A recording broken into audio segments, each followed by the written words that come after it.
Sūneliai gražiai kalba, tai išgirsim kokios kalbos.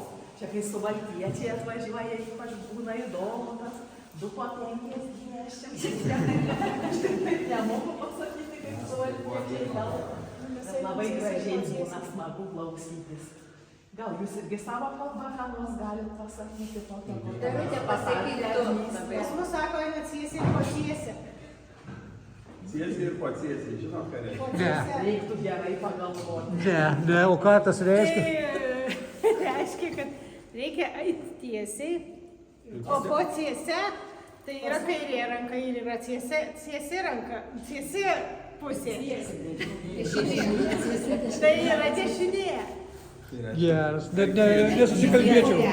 Nueičiau kažkur, bet kur nueičiau, tik ne ten, kur parodės. O žinot, kad Sakys labai myliu, sako, pasim kašiką, ai prisikasim bulbų ir prisikepsim bandų.